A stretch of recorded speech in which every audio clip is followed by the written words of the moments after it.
The city had a reputation for strange events, but most of the rumors were harmless. Flickering lights, unexplained shadows, maybe a cat that seemed to follow you home for days. Nobody knew how far the chaos of the cursed black-covered grimoire had already spread. Grant Mallory, the black-haired goth girl, had vanished into legend after failing spectacularly to destroy it, leaving behind whispers of urban myth and awkward sightings. Troy Higgins, the blonde goth girl, had inherited the curse next, turning gym culture upside down and leaving a trail of impossibly stylish chaos. By now, the city was quietly saturated with the grimoire's mischievous energy, waiting for its next victim. Enter Simon Redding, a quiet bookish clerk working in a tiny, dust-filled bookstore called Paperback Dreams. Simon lived a life of strict order, alphabetized shelves, daily tea routines, and a meticulously ironed wardrobe. He believed strongly in "nothing exciting ever happens to me," a philosophy that would fail him spectacularly.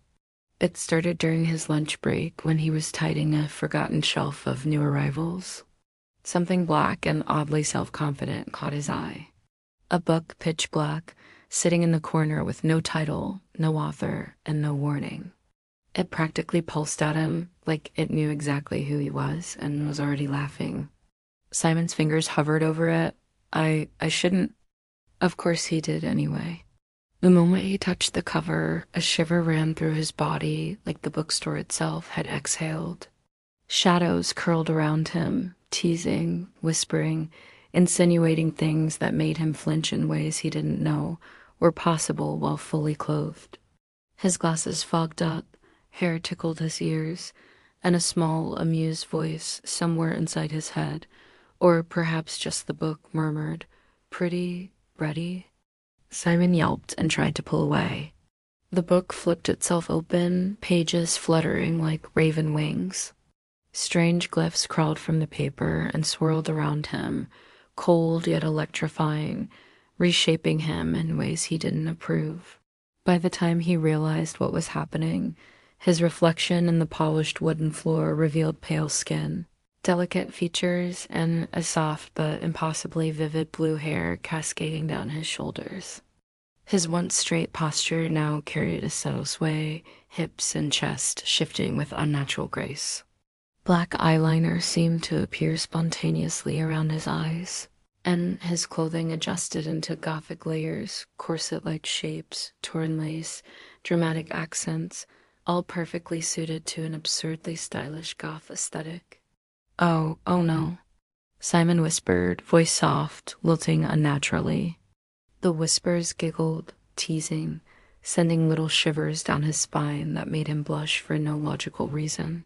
He stumbled over a stack of books, catching himself on a shelf, and the shadows seemed to slide over him like a playful cloak, tugging at edges of his new attire.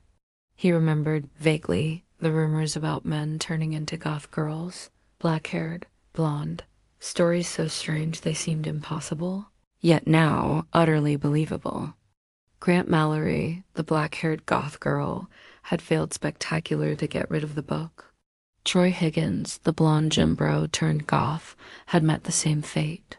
He now realized he was about to be another chapter in that absurd, humiliating legacy.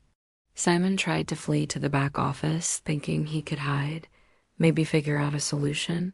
The whispers followed. The book seemed to hover on its own, flipping pages in anticipation. Shadows curled around the corners of the room, brushing against his limbs, teasing the very edges of his newly transformed body.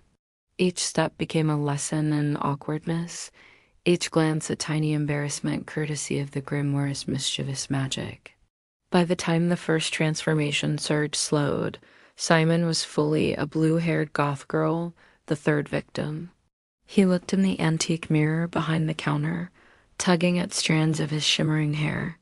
His reflection smiled back mockingly, lips dark, nails black and perfect, clothing gothic chic without ever touching a sewing machine.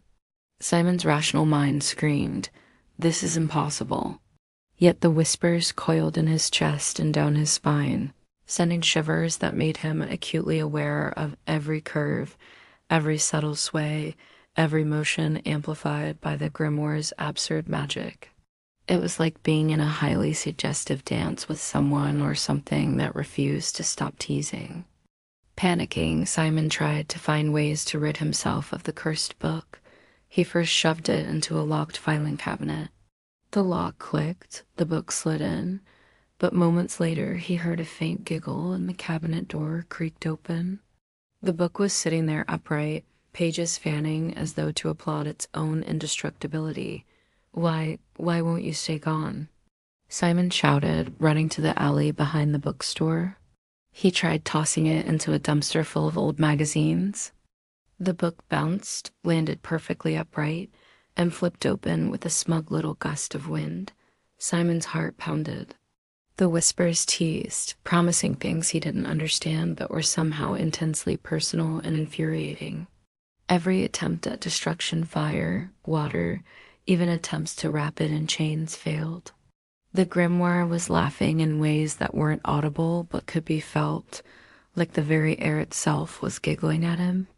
Frustrated and exhausted, Simon collapsed onto the floor of the alley, blue hair catching the moonlight like liquid sapphire.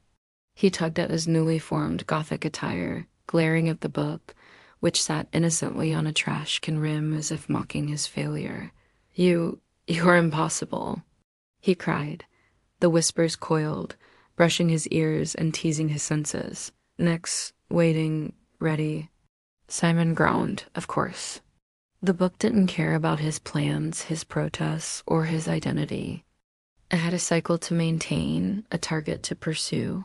He now understood fully why Grant Mallory and Troy Higgins had failed so spectacularly. The grimoire did not negotiate. It did not compromise. It simply moved from one unsuspecting man to another, reshaping them, teasing them, and leaving chaos in its wake. The wind picked up, catching the pages as the book prepared to disappear again. It leapt from the trash can, flipping its black cover closed as it zipped through the shadows. Simon reached for it, desperate, but his fingers passed through thin air. It was gone already, searching for the next unlucky soul. Simon sat in the alley, fully transformed, blue-haired, pale, impossibly stylish, and utterly exhausted. His reflection in a puddle showed someone simultaneously familiar and unrecognizable.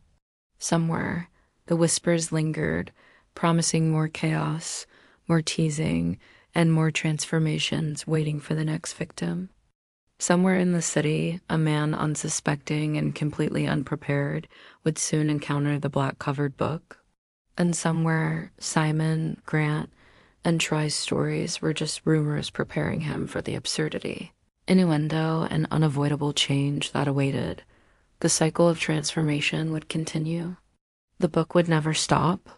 And somewhere, Simon, now fully the blue-haired goth girl, swore silently that he would never, ever touch a mysterious black book again, even though he knew it was only a matter of time before someone else did.